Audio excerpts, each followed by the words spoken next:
Et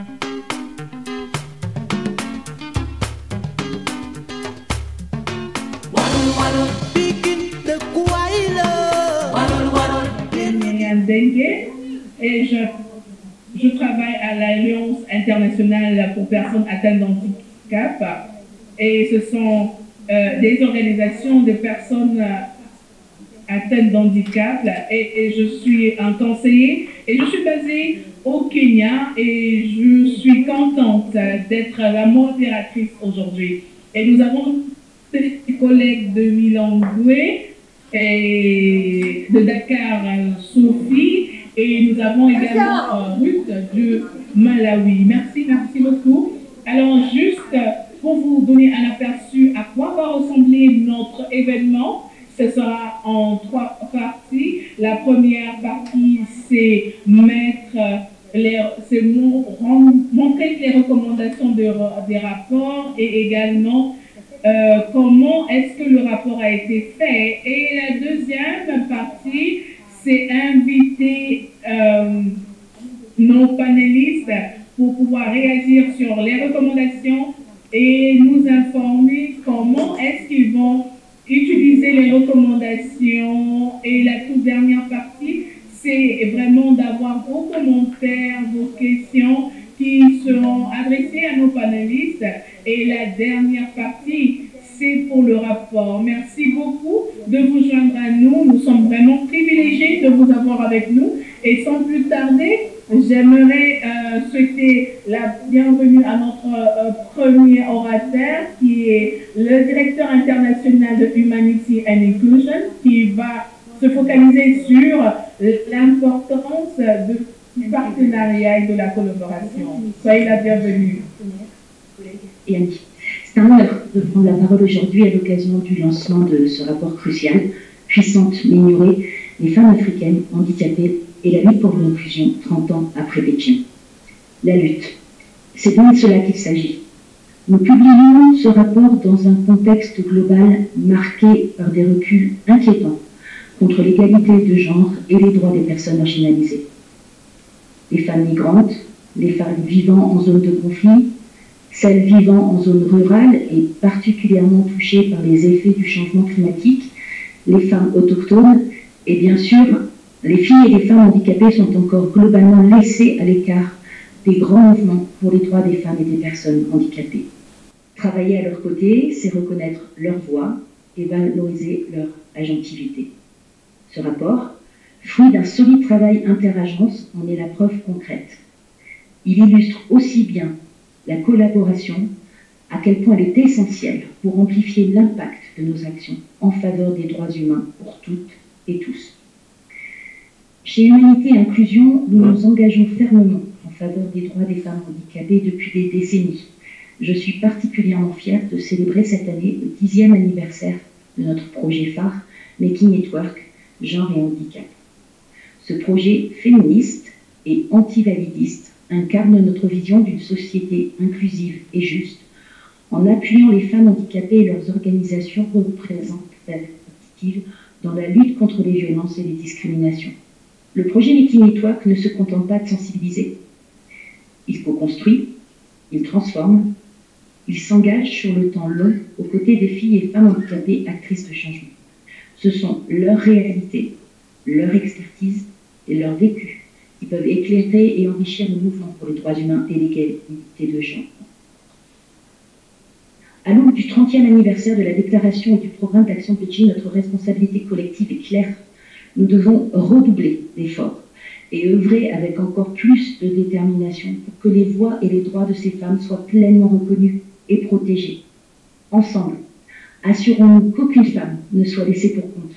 Je vous remercie. Thank you very much. Merci beaucoup, Madame Florence, de votre discours et également de l'importance de ne pas laisser les gens en rade. Et également Tula, qui est la directrice exécutive des femmes atteintes d'handicap en Afrique, qui va nous parler du rapport, également de l'enquête et également les recommandations clés et les résultats de ce rapport. Merci. À vous la parole. Thank you very much, Merci beaucoup, Myriam. Myriam. Et premièrement, on veut vraiment célébrer l'effort collectif qui a été fait pour pouvoir faire ce rapport, et des femmes africaines atteintes de handicap, elles ont vraiment des défis pour l'inclusion. C'est juste pour vous donner un contexte, le rapport a été fait par IDE. Le processus de développer le rapport, et en incluant aussi bien la consultation régionale et nationale, nous avons fait également une enquête continentale, et le titre était Ma voix en Afrique, et ça a été distribué partout jusqu'en août 2024 et en 4 langues, en anglais, français, en portugais et également en langue des signes.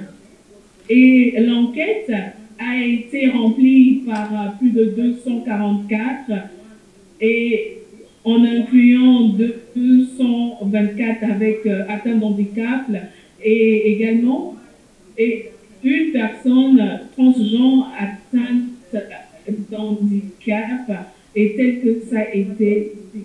La majorité des personnes qui ont répondu venaient de l'Afrique de l'Est et du Centre, c'était 59%, et 25% de l'Afrique de l'Ouest.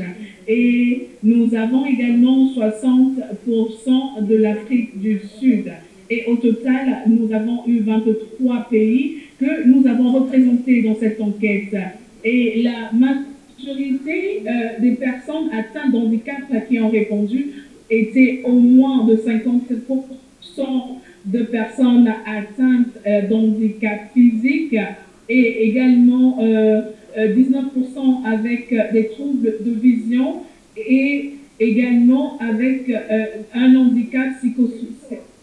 Alors, le rapport a montré que les promesses sur l'égalité des genres est toujours laissée en rade pour les femmes et les jeunes filles atteintes d'handicap depuis 30 ans. Et nonobstant la présence des instruments clés comme le protocole de Maputo et le ADP et également le CRDP, et le rapport nous montre que les femmes et les jeunes filles atteintes d'handicap sont toujours laissées pour compte dans les programmes d'économie et également dans les processus de prise de décision. Et par exemple, il y a l'exclusion socio-économique.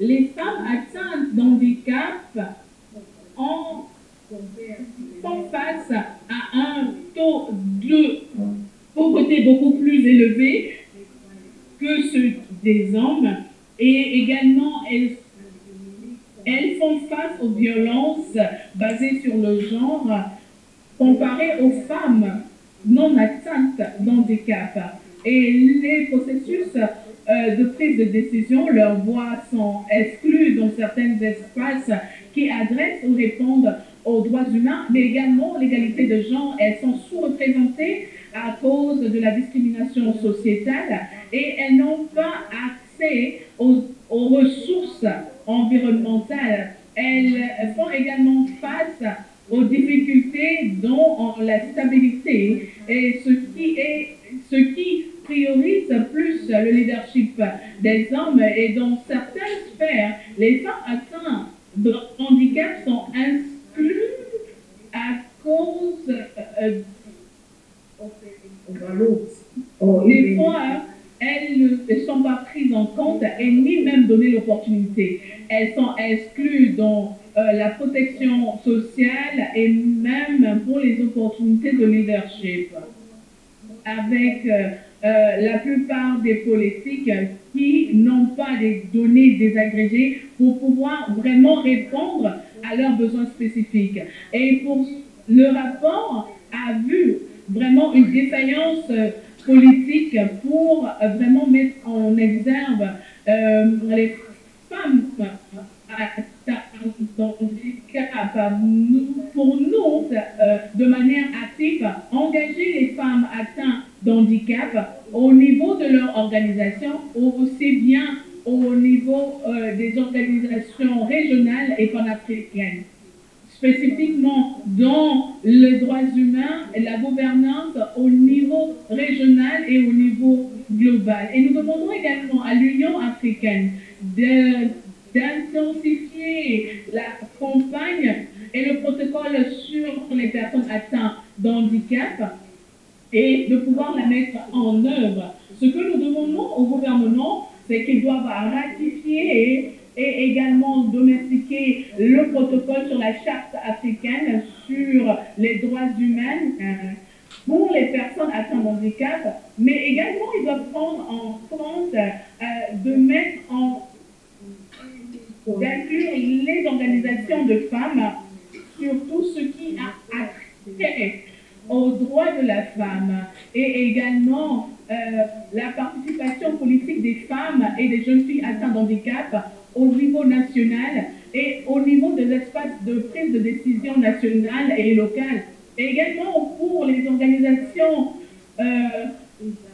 de la société civile et des femmes, également, elles doivent de manière significative et active avec les femmes atteintes d'handicap et également les organisations représentantes. Elles doivent également adopter de manière intentionnelle une approche aux questions féministes et diversifier le leadership en incluant les femmes atteintes d'handicap. Merci beaucoup et je crois que le rapport sera disponible afin que vous puissiez l'avoir. Ce que je viens de partager avec vous, c'est juste un résumé. Merci.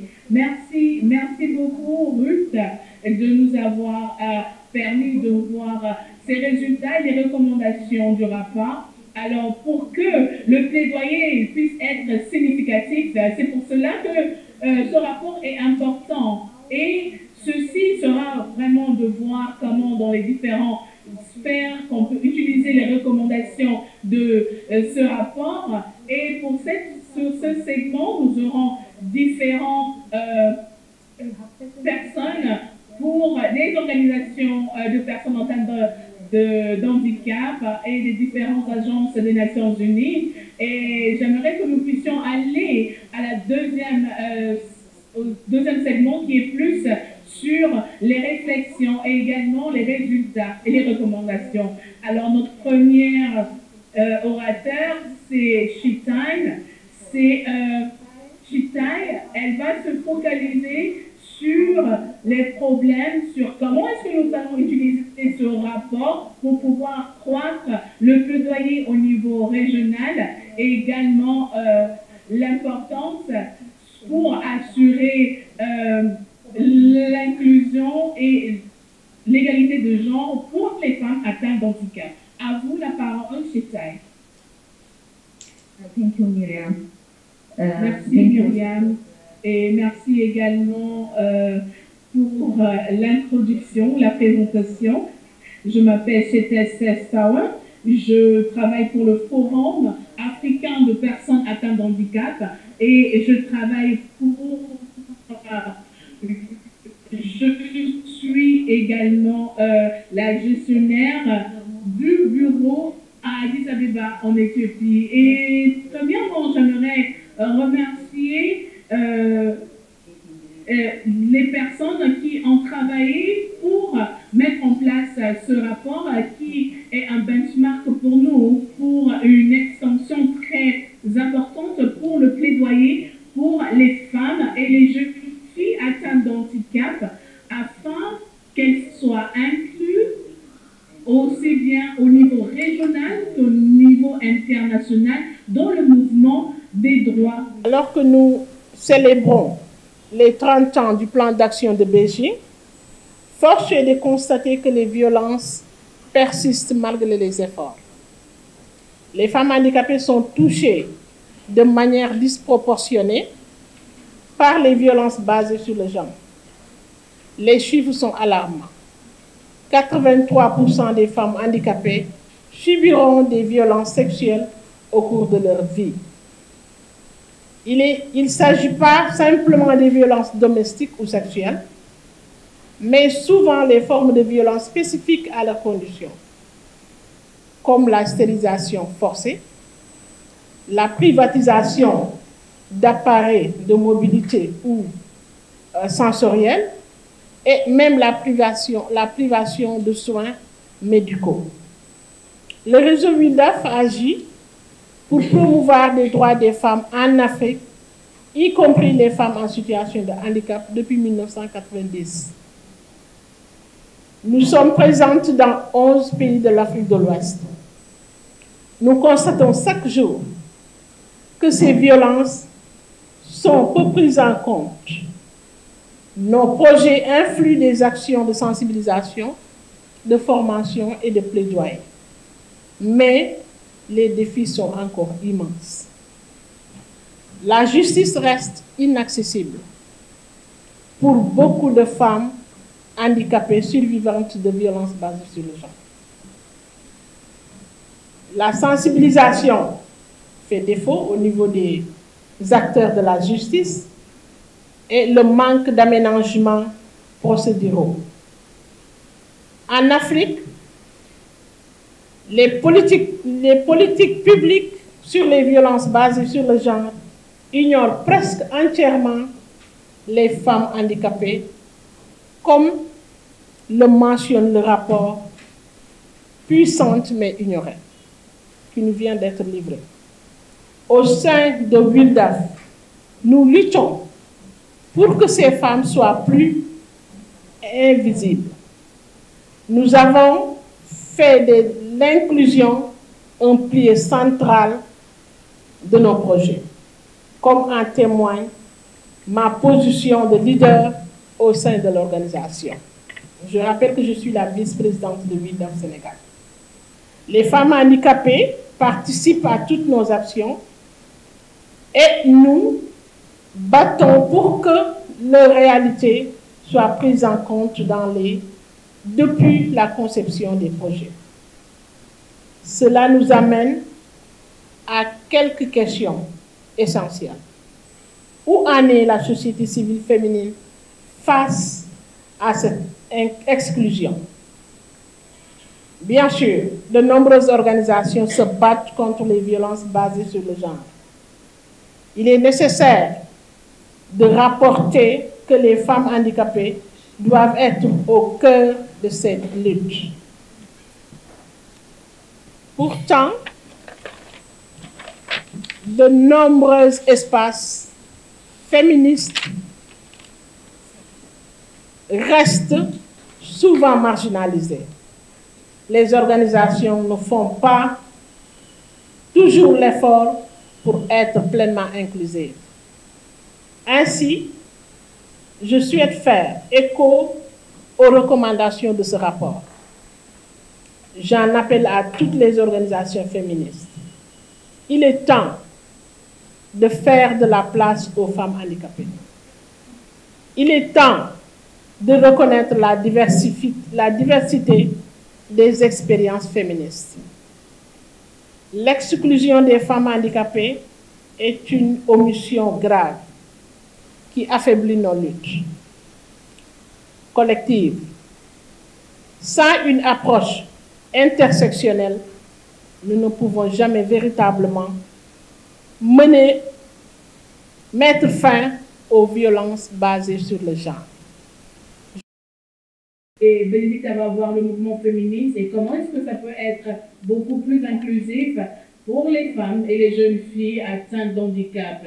Bénédicte est la directrice au mouvement des jeunes pour le développement. À vous la parole, Bénédicte. Merci beaucoup, mesdames, messieurs. C'est pour moi un privilège de prendre part à cette discussion de vraiment haute importance. Je suis Bénédicte Anoa-Kemi, féministe béninoise et la présidente de la Fondation des jeunes Amazon pour le développement. Alors, en tant que féministe africaine, ce rapport Puissante mais ignorée, moi, personnellement, m'interpelle. M'interpelle parce qu'il montre clairement à quel point les femmes handicapées sont invisibles dans nos mouvements, dans les politiques de développement et même dans les espaces de lutte contre les violences basées sur le genre.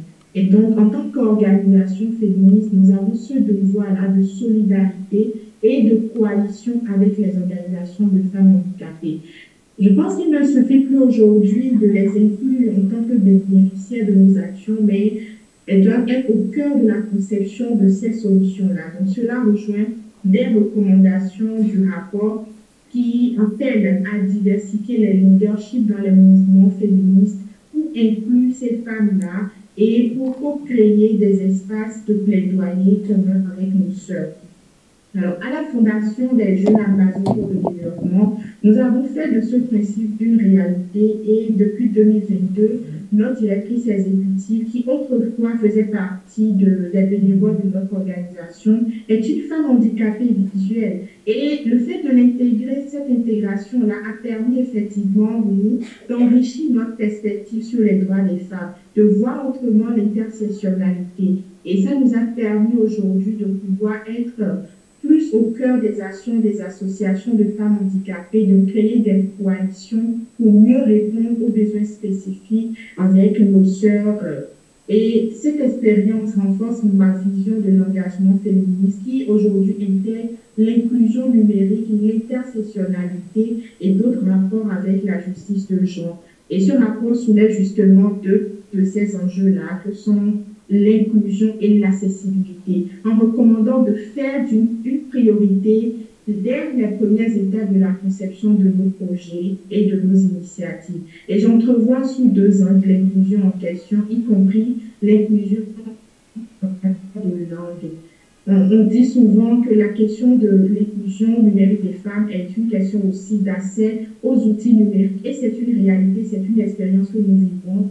Et en fait, la question de la justice linguistique, c'est un autre aspect clé qu'on n'aborde pas souvent, mais qui est essentiel dans nos mouvements féministes et y compris dans nos collaborations avec les mouvements de femmes handicapées pour nous permettre de participer pleinement à la société. Donc, les barrières linguistiques constituent un frein à l'inclusion et à notre engagement de façon générale, mais aussi spécifique à l'égalité. Et ce ne sera pas complet pour nous de travailler en mettant cela de côté, y compris avec les femmes handicapées, pour un accès aux informations et aux services. Et pour conclure, pour moi, Puissante M'Améliorer va être un appel à l'action. C'est d'ailleurs ce que c'est pour moi, ça m'a interpellée et c'est un appel à l'action, comme l'a dit la présidente du mouvement des Nations Unies dans l'avant-propos de ce rapport même. Les organisations féministes et de défense des droits des femmes et des personnes handicapées doivent faire front commun et veiller à ce que les voix et le leadership des femmes et filles handicapées soient placés au cœur de notre plaidoyer collectif. Leur exclusion affaiblit l'ensemble du mouvement pour la justice en matière de genre. L'heure est venue de procéder à des changements inclusifs et significatifs. Mesdames, Messieurs, chères sœurs féministes, organisations féministes de la société civile, effectivement, l'heure est venue d'ôter le doute. Il faut aujourd'hui que nous sauvons le pas des hésitations, que nous ouvrons ensemble pour un monde inclusif. Inclusif qui prévalent les talents, un monde où prévalent les talents au dépend des handicaps. Merci beaucoup, Bénédicte. Thank you, Benedicta. Merci beaucoup, Bénédicta. Et vraiment, désolé de vous avoir coupé. Et nous n'avons plus assez de temps.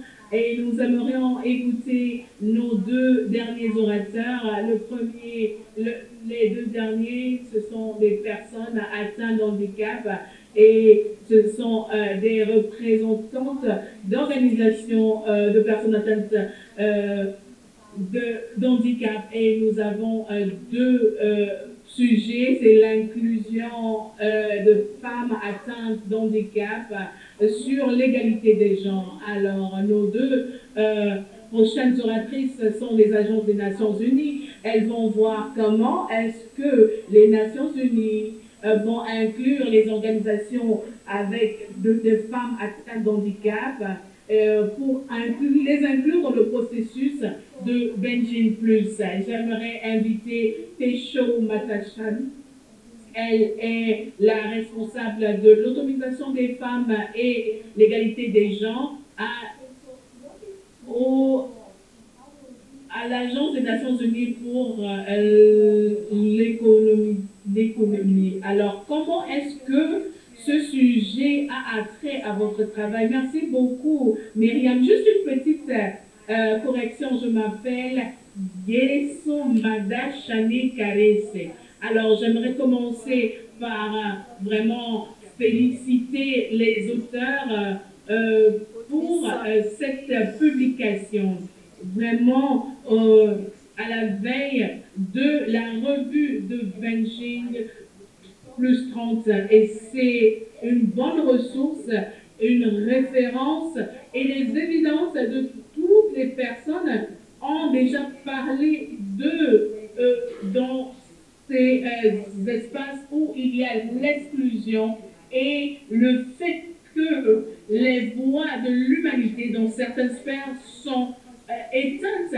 Et parce que les chiffres qui ont été mis dans la publication ajoutent de la valeur au travail que les Nations Unies sont en train de faire, surtout certaines agences des Nations Unies. Alors j'aimerais juste citer deux choses qui ont été citées ici.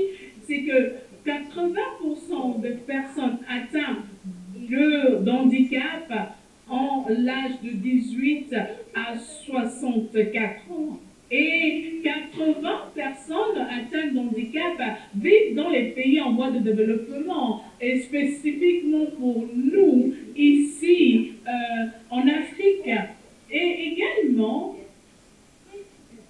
20% des femmes sont employées. Alors, ceci montre beaucoup d'exclusion de l'humanité. Elles doivent travailler comme toute autre personne.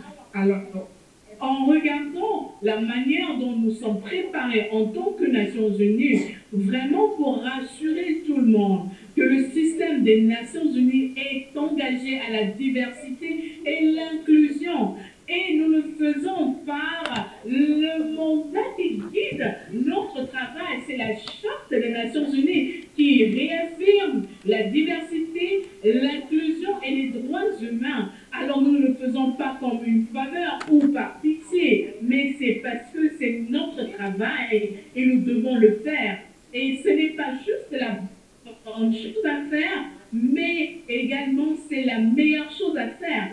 En regardant là où nous sommes, où la majorité, dans les pays dans lesquels nous travaillons.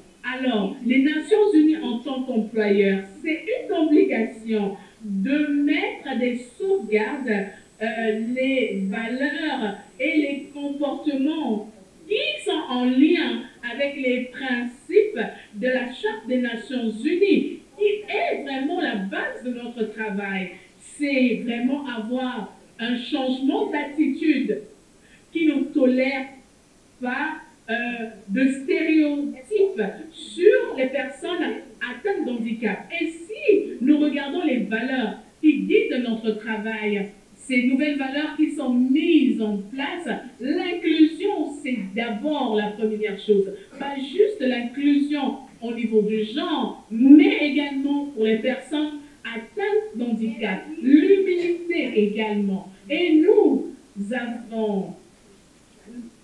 avons la stratégie pour l'inclusion de personnes atteintes d'handicap.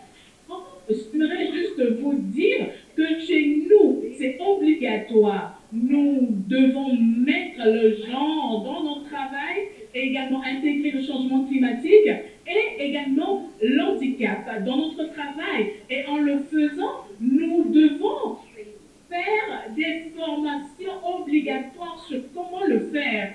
Parce que beaucoup parmi nous ne savons pas comment le faire. Nous sommes également guidés dans les procédures, et là, je suis en train de parler des Nations Unies, et ici, la politique est dans les Nations Unies. C'est vraiment ce qui promeut l'équilibre humanitaire, et c'est écrit noir sur blanc dans le document qui guide notre travail. Et nous sommes en train d'essayer, même si c'est difficile, de mettre en place des mécanismes et des structures de soutien et des systèmes qui vont maintenant mettre en exergue la redevabilité dans l'inclusion et prendre vraiment des pas décisifs et également la disproportionnalité, pour nous assurer que les personnes atteintes de handicap, et spécifiquement les femmes atteintes de handicap, puissent vraiment jouir de leurs droits dans leur lieu de travail comme tout le monde. Et ce qui est mis en exergue ici, c'est la consultation, c'est la voix. Et je suis contente du fait que la publication a fait l'interview de plus de 140 femmes atteintes d'handicap. Cela veut dire que leur opinion a été prise en compte et tout ceci a été pris en compte dans cette publication puissante et ça nous donne des preuves parce que nous sommes en train de travailler là-dessus et nous devons montrer des évidences dans le travail que nous faisons et vraiment mettre un environnement inclusif là où les collègues, quelle que soit leur capacité, des spécifiques personnes atteintes d'handicap et les femmes atteintes d'handicap se sentent respectées et qu'elles se sentent libres de s'exprimer sans avoir peur et également des opportunités pour pouvoir croître dans leur carrière. Et nous le faisons par la flexibilité et également les arrangements, le travail flexible. Et nous sommes en train d'essayer de travailler très dur, même si nous ne sommes pas encore là pour pouvoir bâtir un environnement libre de discrimination et d'harcèlement. Et ça, c'est pour les femmes. Et en prenant en compte, les femmes atteintes d'handicap font face à beaucoup plus d'obstacles et nous devons faire un peu plus que ce que nous faisons. Alors, j'aimerais dire encore que malheureusement, aux Nations Unies, nous n'avons pas encore assez de femmes atteintes de handicap dans les Nations Unies et nous sommes vraiment en train d'essayer de travailler et ça c'est un aspect que j'aimerais dire que c'est un progrès que nous devons faire et nous pouvons avoir une stratégie sur la parité basée sur les genres et nos initiatives pour nous assurer que l'inclusion puisse s'étendre aux personnes atteintes d'handicap pour pouvoir. Alors, ce que nous faisons aux Nations Unies, c'est nous assurer que la stratégie, merci beaucoup Lukeso, nous vous invitons à conclure. Et pour vraiment parler de Beijing plus 30, j'aimerais vous rappeler que ça, c'est une région des Nations Unies et tous les principes d'inclusion des Nations Unies seront pris en compte. Alors, désolé, Kesso, merci. Merci beaucoup à tous. Merci. Merci beaucoup, Kesso. Je vous donnerai la parole pour que nous puissions avoir plus de détails. J'espère que l'oratrice suivante va nous parler un peu de ce que les Nations Unies vont faire. Et notre dernière oratrice, c'est Oden. Permettez-moi de donner juste votre prénom. Alors, c'est la directrice régionale pour l'Afrique de l'Est et du Centre. Alors, nous aimerions entendre de vous comment est-ce que vous assurez que les femmes atteintes de handicap sont inclus dans le processus et comment est-ce que vous planifiez vraiment d'assurer que pour Beijing plus 30, que les femmes atteintes d'handicap puissent être plus employées par les Nations Unies. Merci beaucoup. J'espère que vous m'entendez. Parfaitement, on vous entend. Merci beaucoup. Bon après-midi à Barry. Je me joins à vous de la Tanzanie et j'aimerais premièrement vous remercier et également cette réflexion Beijing plus 30, les processus de Beijing plus 30 et nous allons commencer l'année prochaine prochaine et les consultations qui vont se faire la semaine prochaine pour s'assurer que les voix et l'engagement actif des femmes atteintes d'handicap est pris en compte dans ce processus que nous aurons à Addis Ababa la semaine prochaine. Premièrement, j'aimerais vous remercier et c'est vraiment un plaisir d'être avec vous. Je représente mon organisation pour l'Afrique du Sud et l'Afrique de l'Est et nous vous félicitons comme tout le monde. Les individus qui ont contribué à ce rapport pour amplifier la voix et des perspectives différentes et des femmes de différents horizons, des femmes atteintes d'handicap pour pouvoir atteindre l'équité et l'égalité de genre pour l'autonomisation des femmes et dans la plateforme de Beijing pour en 95 et également pour le but de durabilité et de développement pour les Nations Unies, également les aspirations et vraiment le changement des politiques, les pratiques, les programmes, les législations et les droits et également les formes d'intersection de formes de discrimination qui continuent à marginaliser les femmes atteintes d'handicap et de continuer à bénéficier de l'aspiration de la plateforme. Et cette année, tel que ça a été dit, l'Union africaine et les Nations Unies ont fait le processus de revue et pour vraiment revoir l'aspiration pour l'appellation, ce qui est essentiel, qu'il y ait une reconnaissance pour les femmes atteintes de handicap et les organisations de contribuer à changer les choses dans le continent et pour que nous puissions faire plus, parce que ce rapport va enrichir l'analyse avec les expériences et les réalités de beaucoup de femmes et de jeunes filles qui sont exclues et qui sont invisibles dans les données. Et ça, c'est une chose importante sur laquelle nous devons mettre en exergue. Nous assurons que les données sont plus inclusives et qu'il y ait un consensus au niveau de DHS et que toute enquête soit inclusive et qu'elle puisse prendre en compte toutes les femmes et les jeunes filles dans nos pays et dans nos régions, nos perspectives. Nous sommes vraiment très, très contents d'entendre les perspectives et les voix des femmes qui ont parlé plus tôt et des expériences et des femmes de leur communauté. C'est vraiment important de s'assurer que ces recommandations et ces actions ne puissent pas juste être prises en compte dans les consultations qui vont se faire la semaine prochaine et quand les ministres d'Afrique vont se regrouper, mais également d'aller de l'avant l'année prochaine. Et ça, c'est l'engagement que vous avez de ONU Femmes et voir comment est-ce que nous pouvons travailler ensemble avec vos organisations pour vraiment vulgariser ces recommandations à un plus large public.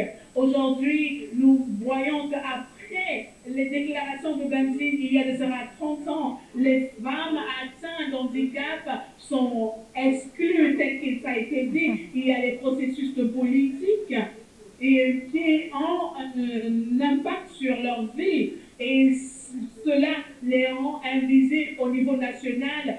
Et également, nous demandons qu'il y ait un besoin pressant de changement.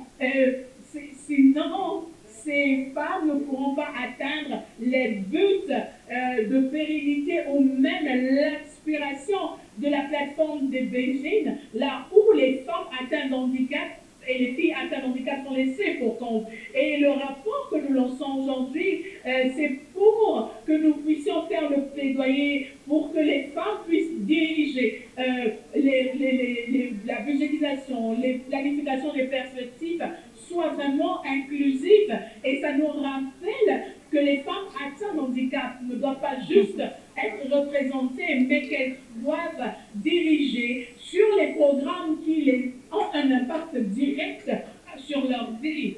Elles ne sont pas juste des bénéficiaires, comme ça a été dit, ce sont des femmes leaders et ce sont vraiment les femmes qui font le plaidoyer pour les changements que nous voulons voir. Et j'aimerais partager un exemple avec ONU Femmes et le système des Nations Unies. Nous sommes en train de travailler en Tanzanie, des efforts inclusifs qui sont faits. Et ça a été fait par le partenariat sur le droit des personnes atteintes d'handicap. C'est un partenariat unique qui rassemble les entités des Nations Unies, les gouvernements, les organisations de personnes atteintes d'handicap et nous assurer que ces organisations sont représentées par des femmes qui sont atteintes d'handicap et bien sûr à la société civique et également le secteur privé et les organisations de droits des hommes. Et spécifiquement en Tanzanie, nous avons vu des résultats des politiques sur les personnes atteintes de handicap, des politiques qui ont été mises en place et c'est vraiment des personnes, des organisations de personnes atteintes de handicap et bien sûr les efforts autour de l'engagement des femmes atteintes de handicap et leur organisation pour développer et de contribuer également au plan national de développement qui est en train de se faire. Il y a eu plusieurs consultations qui se font avec des organisations de personnes atteintes de handicap et également la politique sur les genres et également la violence contre les femmes et les jeunes filles. Et ce sont vraiment les représentations des aspirations également. Et nous voyons également les élections qui vont se faire dans nos pays et nous voulons nous assurer que les femmes atteintes de handicap sont engagées dans le processus électoral et qu'il y a un environnement bien pour leur participation et également pas juste en tant que personnes qui votent, mais ça c'est quelque chose que nous essayons également de faire de participation dans plusieurs pays et les données importantes. C'est une manière de former les politiques, les financements et la budgétisation. Nous devons vraiment informer les personnes atteintes de handicap sont engagées et nous assurer que les ressources sont mises pour pouvoir soutenir les jeunes femmes dans les écoles, également l'autonomisation économique et qu'il y ait un budget pour elles. Alors ça c'est quelque chose que nous devons mettre en place pour montrer qu'il y a vraiment l'inclusion, il n'y a pas juste l'inclusion au niveau des politiques, mais qu'il y ait vraiment une représentation véritable dans la sphère politique et également dans les partis. Et nous, en tant que vraiment engagés, afin de pouvoir aller ensemble avec les agences des Nations Unies et également les organisations par les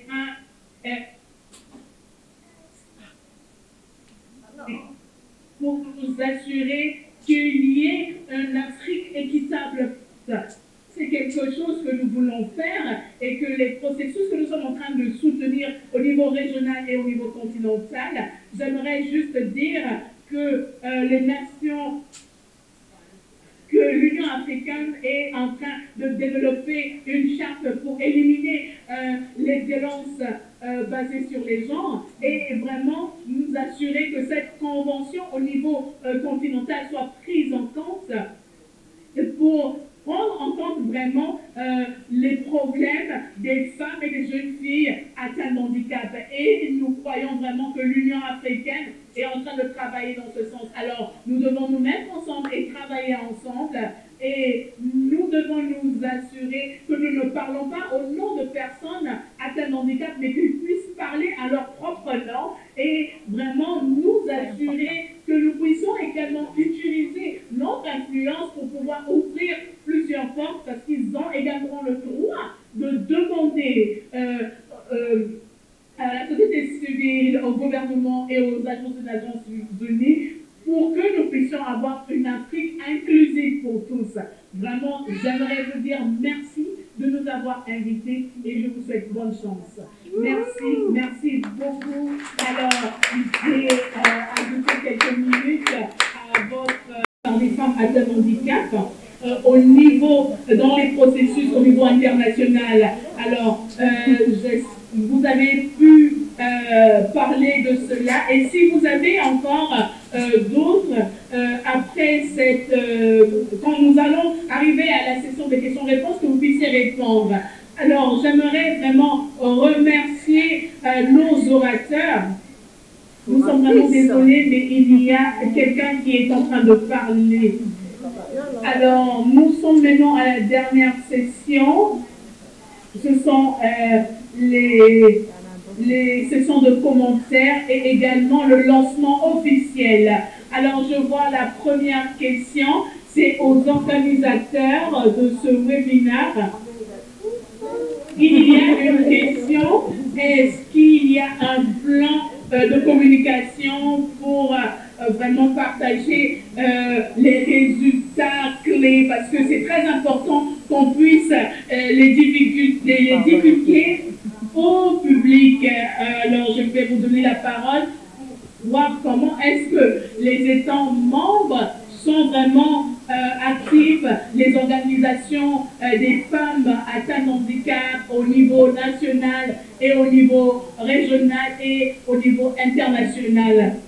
Alors, pour ce, nous avons des questions dans le chat box et également l'importance des campagnes pour la sensibilisation. Sophie, est-ce que vous m'entendez? Avons-nous des questions depuis Dakar? Ah. Alors, nous sommes là à Dakar, j'espère que vous nous entendez. Nous sommes très ravis, une grande représentation des femmes handicapées. Hein. Elles ne sont pas, effectivement... Merci, bravo. Vous les voyez, je vais tourner la caméra, mais la salle est bien pleine. Je vais remettre la salle, ça sera mieux pour mon décolleté. Merci. Un peu d'humour, voilà. Donc, nous sommes ici. Est-ce qu'il y a une question dans la salle? Est-ce qu'une personne souhaite poser une question à une panéliste, s'il vous plaît? Eh bien, je crois que nous avons été toutes assez émues par toutes les interventions. Il n'y a pas de questions, mais nous allons avoir ensuite un moment d'échange entre nous un petit peu sympathique et festif, puisque nous avons aussi ici à Dakar la chance d'avoir une musicienne, Khady Pouy, qui est une femme handicapée musicienne, et nous allons pouvoir l'entendre et manger un morceau ensemble, comme on le fait si bien au Sénégal. Donc, je vous repasse la parole s'il y a une question par ailleurs.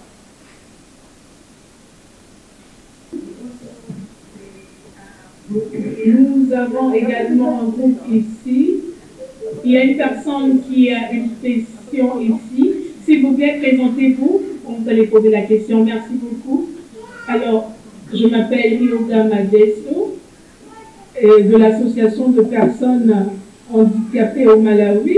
Et là, ma question, c'est dans le cas où les politiques qui font le plaidoyer de l'inclusion des femmes et des jeunes filles handicapées, s'il y a des politiques internationales et qui n'ont pas encore été ratifiées par un pays, et nous voyons qu'il y a déjà cette politique dans ce pays. Comment est-ce que les Nations Unies s'assurent que... Non, pas les pays membres, je peux dire juste les pays membres, mais comment est-ce que les Nations Unies s'assure que les pays membres puissent vraiment adopter cette politique pour pouvoir répondre à ce besoin particulier. Je ne suis pas sûre, c'est en lien avec les questions qui ont été partagées dans les questions-réponses, et je crois que ces questions sont en lien avec la conformité. Comment est-ce que les Nations Unies peuvent s'assurer de la conformité pour les différents engagements qu'ils ont pris autour de l'égalité des genres pour inclure les femmes et les femmes handicapées? Et si vous avez des informations, juste une minute, une réponse sur comment est-ce que nous pouvons nous assurer de la mise en œuvre des politiques. Alors, j'aimerais commencer, Myriam, de notre côté, pour la Commission économique pour l'Afrique, nous avons la responsabilité et nous avons un mandat de ECOSOC pour renforcer les capacités des pays membres, ça c'est premièrement, et pour faire le rapport et également la mise en œuvre des engagements qu'ils ont pris au niveau régional, au niveau international. Nous avons ce mandat de pouvoir vraiment les soutenir et nous faisons un soutien ou un appui technique pour nous assurer que tout l'appui que nous donnons, premièrement, avec nous-mêmes, nous devons nous assurer que nous puissions parler de ce dont j'ai parlé. Le genre, c'est un prérequis, quels que soient les programmes que nous mettons en place pour pouvoir soutenir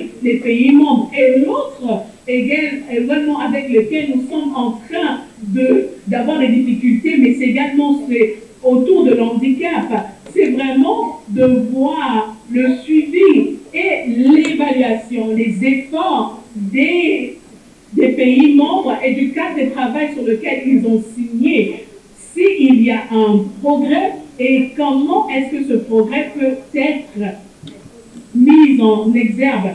Et notre appui est juste au niveau conseiller et nous avons également le mandat de renforcer les capacités parce que plusieurs États membres ont ratifié cette convention.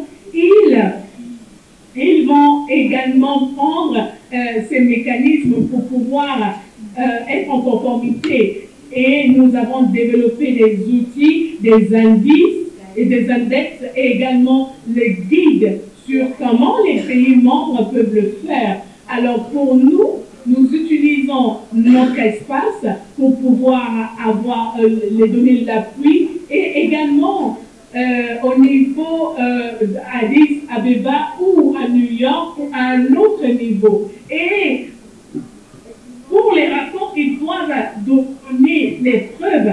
Et quand les autres pays font bien leur travail, les autres aimeront vraiment les suivre. Alors, les initiatives de Beijing est l'une des choses vraiment que nous espérons que les pays membres puissent voir ce que d'autres pays sont en train de faire pour pouvoir faire pareil. Alors, est-ce qu'il y a d'autres commentaires de votre côté?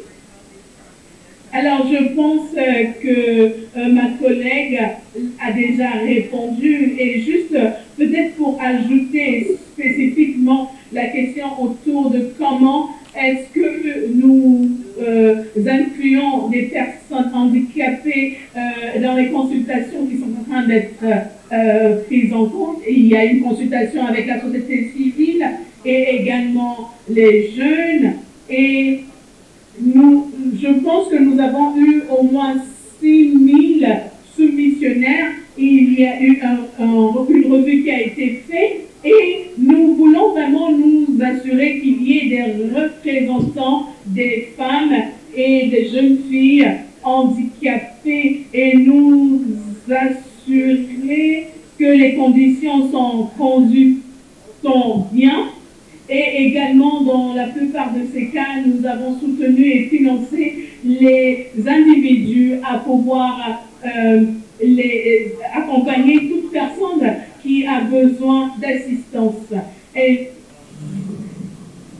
il y a vraiment, afin qu'il puisse y avoir cette inclusion pour la participation des femmes et des jeunes filles handicapées et dans la consultation des jeunes et des experts également. Et l'autre point également, nous sommes en train de voir la revue nationale et spécifiquement pour Beijing, pour l'appel à action, nous sommes en train de voir comment est-ce que le rapportage au niveau national, le processus de revue de Beijing plus 30 est pris en considération les progrès qui ont été faits. Et bien sûr que, comme ça a été dit dans votre rapport, il y a beaucoup de difficultés en termes de là où nous voulons aller pour pouvoir vraiment assurer qu'il y a véritablement une inclusion. Et il y a beaucoup de travail à faire. Et ce que nous sommes en train de faire, c'est vraiment nous assurer que les gouvernements soient redevables en termes de droits humains et bien sûr dans et voir vraiment d'autres instruments sur les droits humains au niveau international et surtout les personnes handicapées. Et nous avons également des tours où nous visitons les pays, par exemple les personnes albinos, telles que nous l'avons mentionné, et c'est vraiment pris en compte la consultation avec les groupes de femmes, avec les gouvernements pour nous assurer que les politiques et que les législations et que tout ce qui est discriminatoire puisse être revu et vraiment que nous puissions vraiment mettre en place des systèmes forts qui sont basés sur l'approche des droits humains et qu'il y ait vraiment une représentativité là-dessus. Et il y a tellement d'efforts qui sont faits et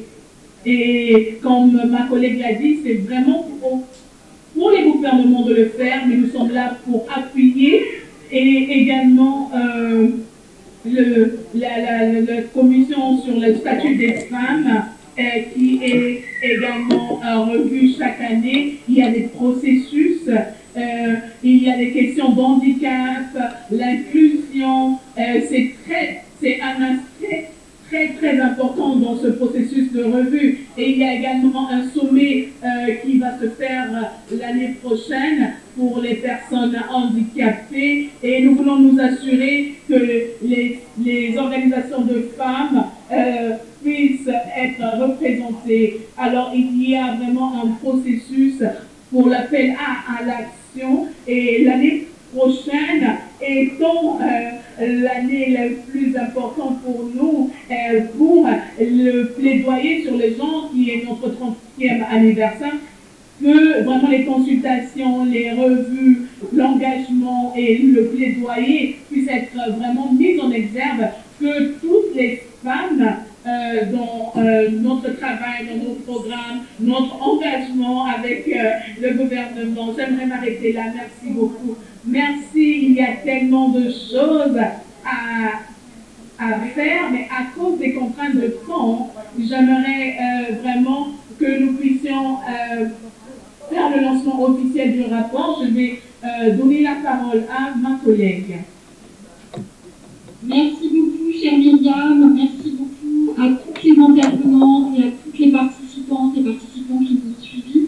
Nous allons désormais visionner la courte vidéo de lancement officiel de ce rapport, en espérant que la connexion soit stable et soit avec nous. C'est parti. Puissance mais ignorée. Powerful yet overlooked. Powerful yet overlooked. Puissante mais ignorée. Powerful yet overlooked. Powerful yet overlooked. Puissante mais ignorée. Puissante. Powerful yet overlooked. Puissante mais ignorée. Powerful yet overlooked. Puissante mais overlooked. Puissante mais ignorée. Yet overlooked. Puissante mais ignorée. Puissante mais ignorée. Puissante mais ignorée.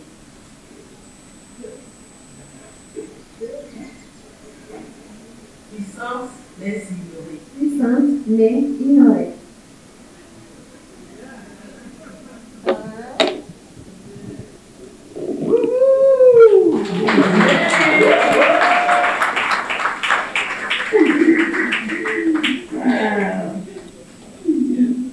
Magnifique, merci, j'espère que vous nous entendez. Nous sommes donc à Dakar, nous venons donc de lancer officiellement ce rapport sur lequel nous avons travaillé depuis une année. Donc on peut applaudir encore. Merci, effectivement, on a écouté beaucoup de choses extrêmement intéressantes. Je voudrais, c'est le moment des remerciements. Alors, je vais essayer d'oublier personne. Je vais commencer par remercier les 244 femmes handicapées et personnes minorisées de genre handicapées qui ont répondu à notre enquête en français, en anglais, en portugais et en langue des signes. Merci à elles et eux. Ce rapport, c'est leur voix. Merci infiniment également aux organisations féministes avec des femmes dans leur leadership. Je me tourne vers ma sœur, qui est là-bas. Merci aux organisations de femmes handicapées. Ce rapport, c'est évidemment vous qui l'avez coécrit, 23 organisations avec nous. Bravo à vous, organisations de femmes handicapées africaines, bien sûr. Un immense merci, évidemment, à nos panélistes. Je ne redis pas cette liste impressionnante de femmes, toutes femmes puissantes, femmes de pouvoir. Et je remercie, bien sûr, toutes les co-autrices avec moi. Je vais me permettre peut-être un tout petit peu de tourner la caméra si on réussit. Merci. Donc, les co-autrices avec moi. Ma collègue, évidemment, de AGI, Axence Rossignol, un immense merci Axence, merci à Isabelle Lameau qui a contribué à ce rapport, IDA, International Disability Alliance, Myriam Tsenge, énorme merci, Disabled Women in Africa, Diwa, Ruth Nkutumula, merci à toi, chère Ruth, et Penina Mimou, World Federation of the Deaf. Ça a été, j'espère n'avoir oublié personne, mais je ne le crois pas. Et nous avons aussi eu la contribution de Christine Candy de Endorois, sans oublier Juliane Nduta, qui nous fait bénéficier de son expertise, femme kenyane qui nous aide depuis la France. Merci infiniment à toutes les autrices, merci à toutes ces femmes qui se sont exprimées. Le rapport, il est déjà en ligne. On va vous partager le lien, on va vous l'envoyer par mail, il est en français, il est en anglais, il est à vous. Faites-en quelque chose, lisez-le, partagez-le. C'est un peu unique, comme dit Ruth, c'est, je crois, un rapport un peu historique, parce que ça n'avait pas été fait de cette façon pour Beijing plus 25. Le chemin continue, les femmes handicapées sont là, sont puissantes, oui, parfois sont ignorées, je l'espère de moins en moins, et retrouvons-nous en mars peut-être à New York, et en tout cas, pour nous, un moment festif va commencer parce que c'est aussi une joie. Merci infiniment aux participantes et participants. Voilà, nous vous envoyons un salut féministe et antivalidiste depuis Dakar. Merci.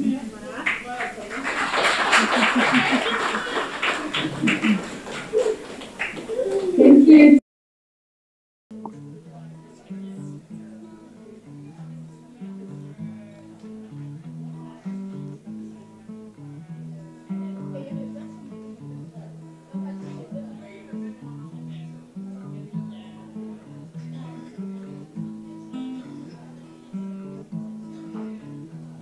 Je pense à toi, mon amour, ma bien-aimée.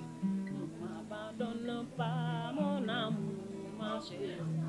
Je pense à toi, mon amour, ma bien-aimée.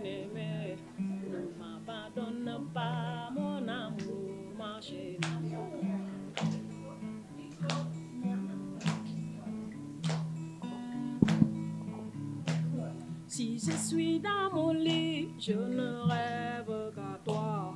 Si je me réveille, je ne pense qu'à toi. Si je suis dans mon lit, je ne rêve qu'à toi. Si je me réveille, je ne pense qu'à toi.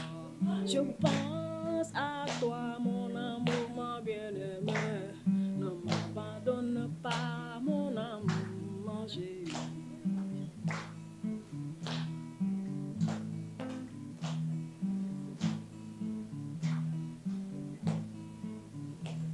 Y'en a qui t'ont promis la terre, d'autres t'ont promis le ciel. Y'en a qui t'ont promis la lune, et moi je n'ai rien que ma pauvre guitare. Je pense à toi, mon amour, ma bien-aimée. Ne m'abandonne pas, mon amour, ma chérie.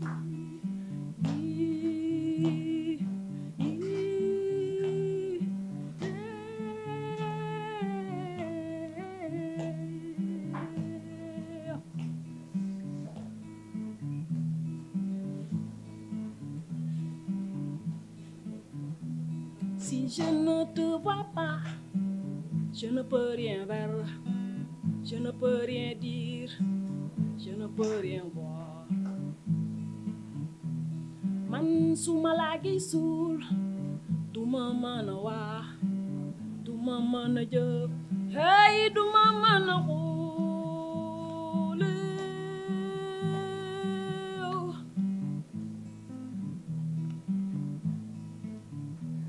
Je pense à toi, mon amour, ma bien-aimée. Ne m'abandonne pas, mon amour, ma chérie. Je pense à toi, mon amour, ma bien-aimée. Ne m'abandonne pas, mon amour, ma chérie.